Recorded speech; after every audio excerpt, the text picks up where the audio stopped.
illallah wa ashhadu anna sayyidana wa habibana wa syafi'ana Muhammadan abduhu wa rasuluh al-mustafa al-mukhtar.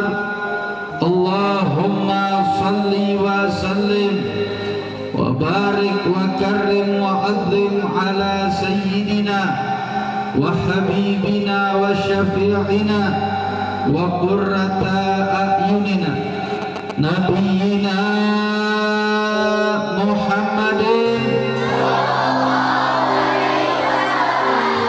wa ala ali sayyidina Muhammad al-fatih lima ughliq wal khatam lima sabaq nasiril haqqi bil haqq wal hadi ila siratikal mustaqim wa ala alihi wa sahbihi haqqa qadrihi wa miqdarihil azim.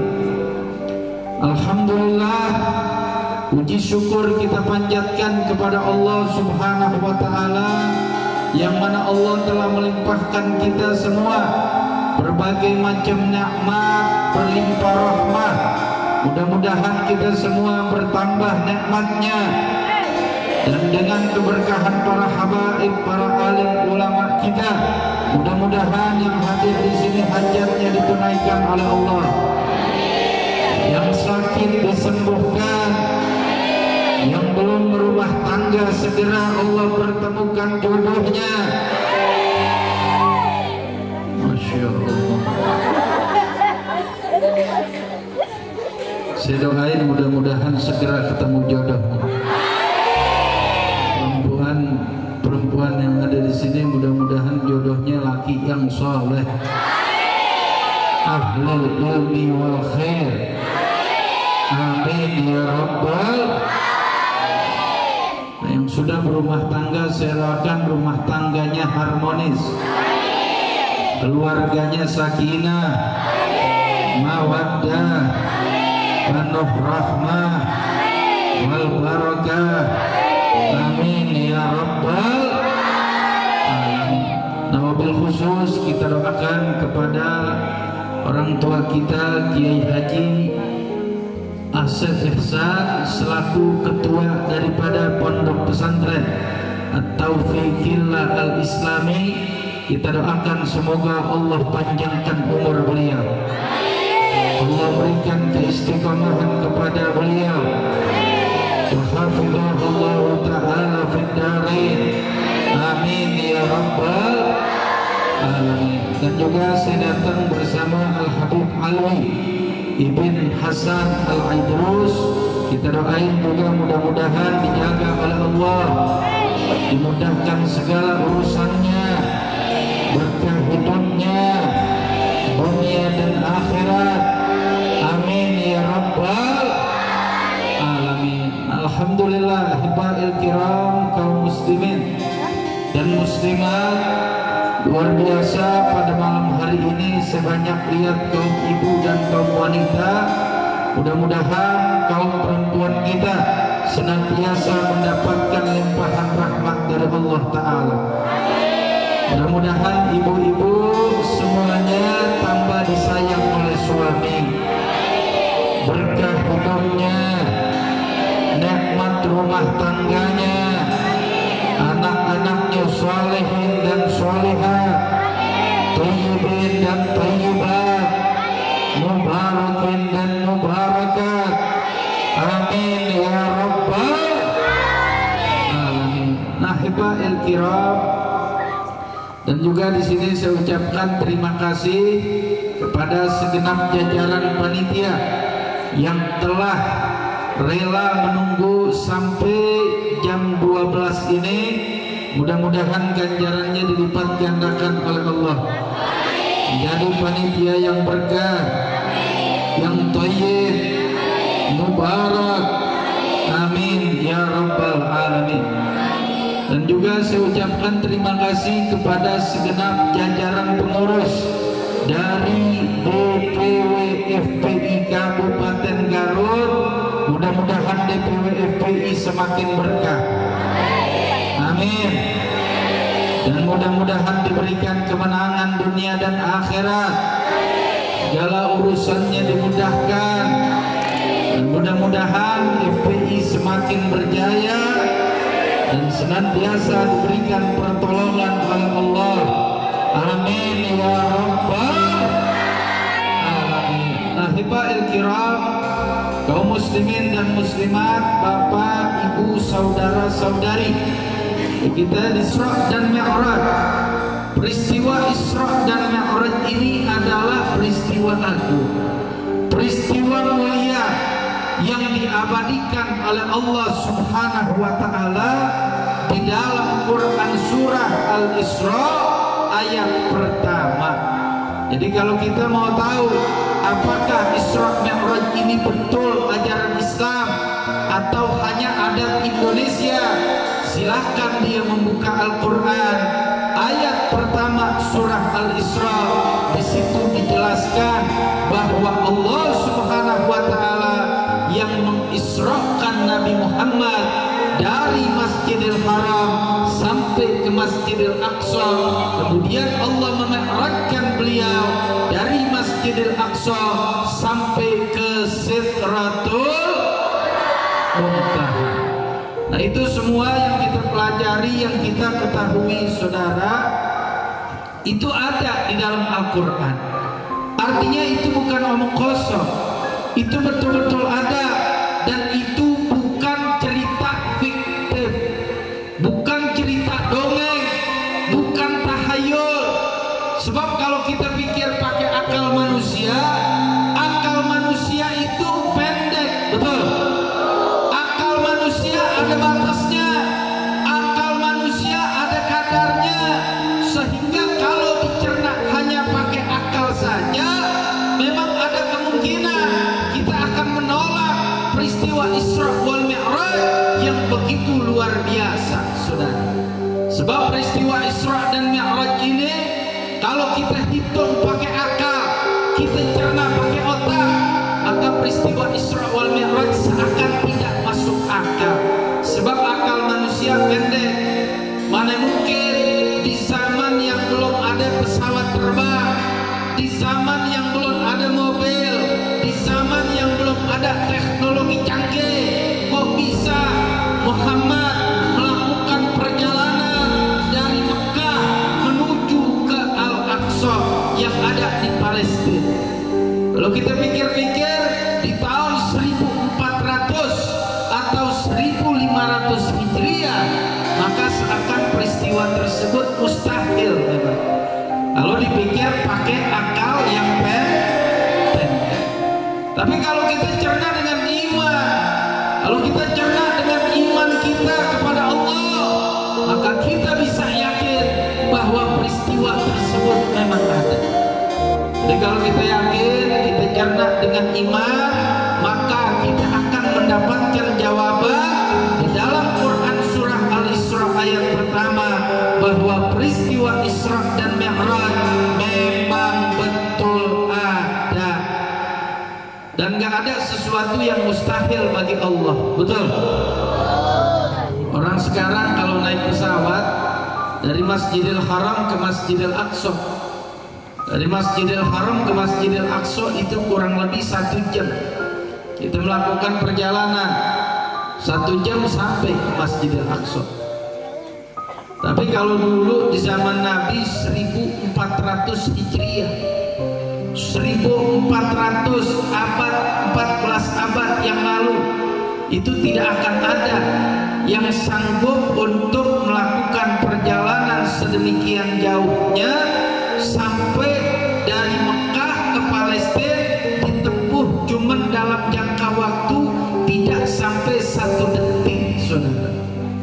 Jadi dari Mekah ke Palestina tidak sampai 1 detik. Kalaupun di zaman sekarang kita naik pesawat itu 1 jam.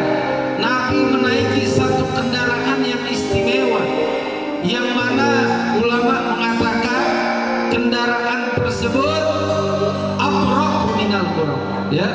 Kendaraan tersebut lebih cepat daripada kecepatan cahaya. Kendaraan tersebut bernama buraq. Afwan. Kendaraan tersebut bernama buraq tersebut melebihi kecepatan cahaya.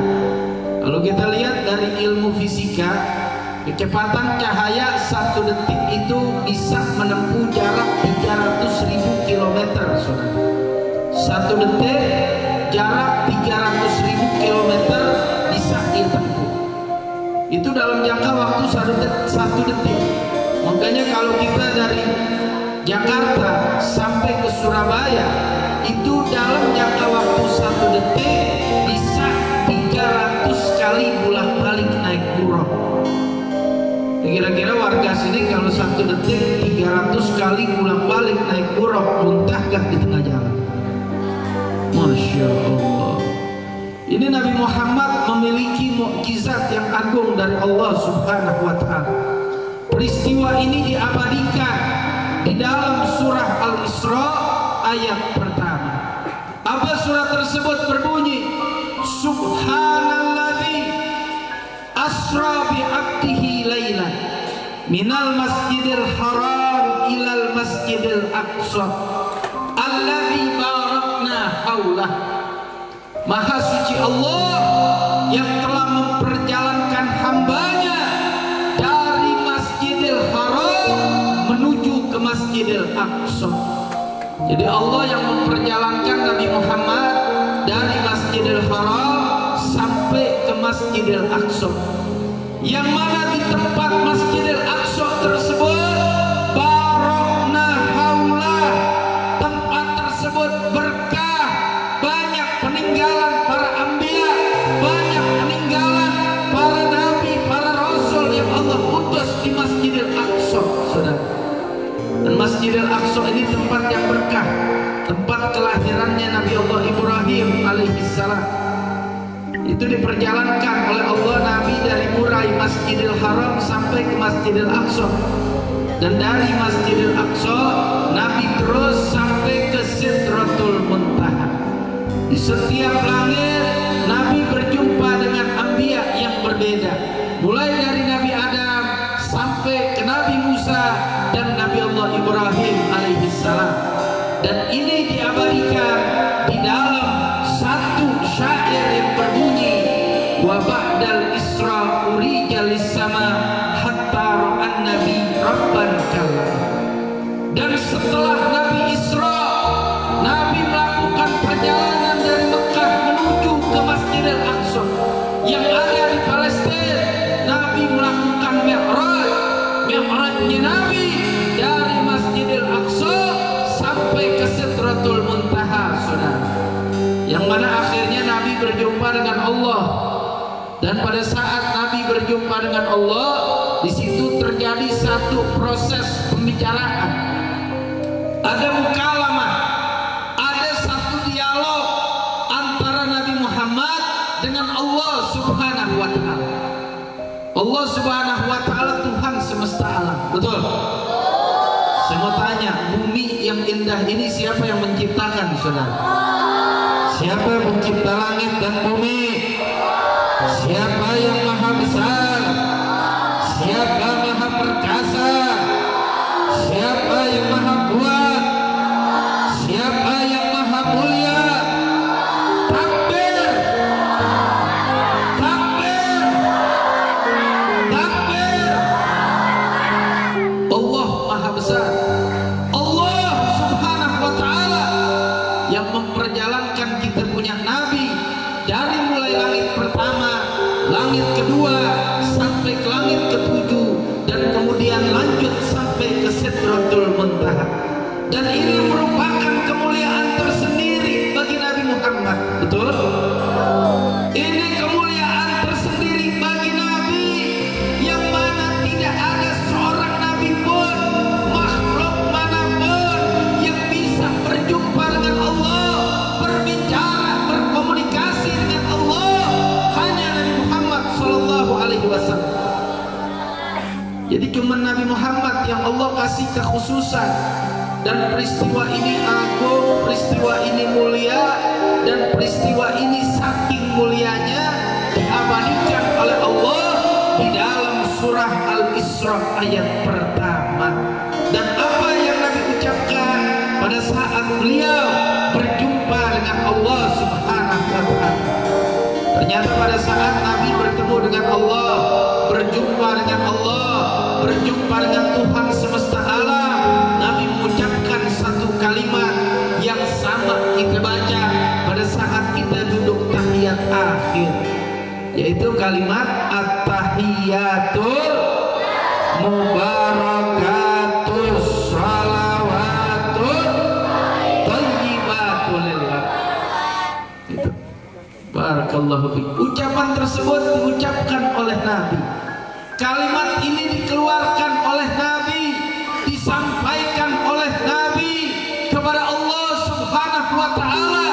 At-tahiyatul, segala salam yang baik, segala salam yang bagus, salam yang mulia, salam yang paling terhormat Allah sampaikan, Nabi sampaikan kepada Allah Subhanahu wa taala. Ini luar biasa. At-tahiyat itu merupakan salam yang paling mulia. Jadi kalau kita belajar bahasa Arab, kita pelajari, kita cerna ilmu bahasa Arab, tidak ada lafaz salam yang lebih bagus daripada kata tahiyat. Jadi Nabi berbicara dengan Allah dengan sebaik-baik kalam, sebaik-baik kalimat, sebaik-baik ucapan. Nabi ucapkan, Nabi sampaikan kepada Allah, dan ucapan tersebut bernama at-tahiyat. Dan alhamdulillah kita membaca kalimat tersebut, kalimat yang mulia tersebut di setiap sholat kita. Betul? Betul? Saya mau izin diri, boleh nggak? Boleh, betul? Boleh Pak Kiai? Saya maju sedikit boleh kok? Alhamdulillah. Baik. Tapi sebelumnya saya mau tanya nih, warga sini siap dengar ceramah sampai pagi? Ibu-ibu siap kita ketemu di sini? Alhamdulillah. Alhamdulillah. Ibu masih semangat? Betul. Kalau masih semangat, saya doain mudah-mudahan tambah disayang sama suaminya. Mudah-mudahan ibu bertambah berkah dunia akhirat. Amin ya rabbal alamin. Jadi tadi kita cerita tentang peristiwa Isra dan Mi'raj. Setelah Nabi Isra dari Mekah menuju ke Masjidil Aqsa yang ada di Palestina, kemudian Nabi lanjut sampai ke Sidratul Muntaha. Nah, setelah sampai Nabi di Sidratul Muntaha, Nabi mendapatkan oleh-oleh dari Allah Subhanahu wa taala. Tahu oleh-olehnya, Bu? Berupa sholat 5 waktu. Padahal tadinya kewajiban sholat 50 waktu. 50 waktu kita wajib mendirikan sholat. Coba Anda bayangkan kalau kita sholat 50 waktu, kira-kira kuat tidak?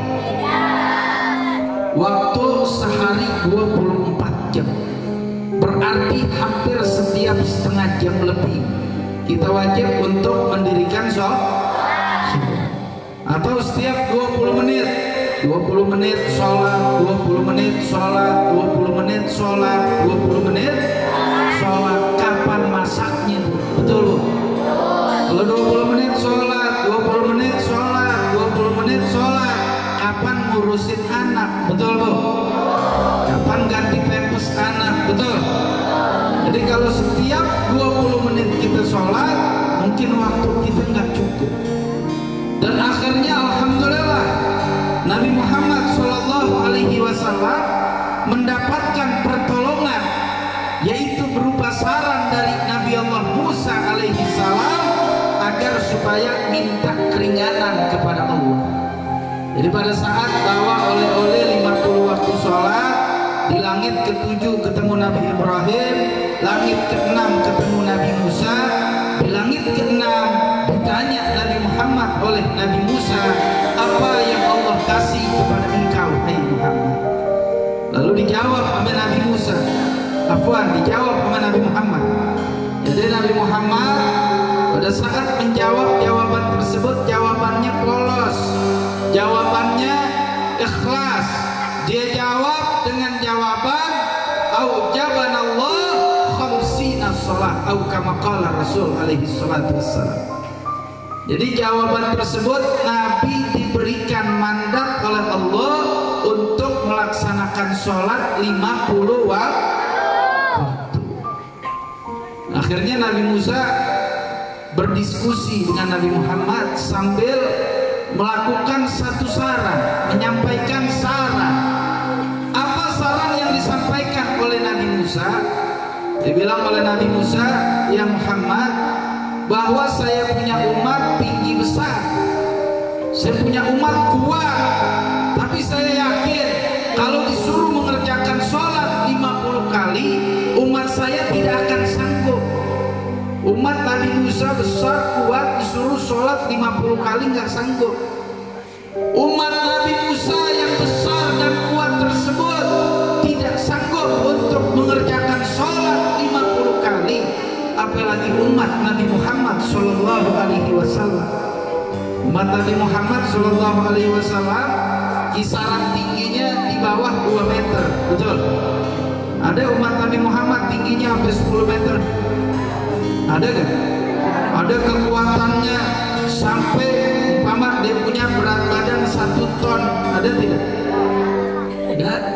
Rata-rata umat Nabi Muhammad standar tubuhnya, betul?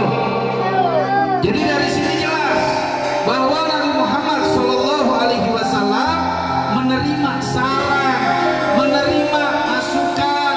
Nabi Muhammad tidak egois, betul? Nabi Muhammad terima saran, terima masukan, terima usul daripada Nabi Musa alaihissalam. Dan akhirnya Nabi Musa meminta Nabi Muhammad supaya balik berjumpa dengan Allah dan meminta takhfif, yaitu keringanan. Jadi Nabi Muhammad meminta keringanan kepada Allah supaya sholat tersebut diringankan dan dikurangi dari 50 menjadi 45. Dan ini terjadi bolak-balik selama 9 kali sampai akhirnya mendapatkan keringanan, ya, mendapatkan keringanan yaitu 5 waktu.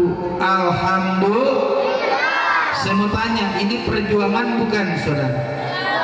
Ini perjuangan Nabi atau bukan?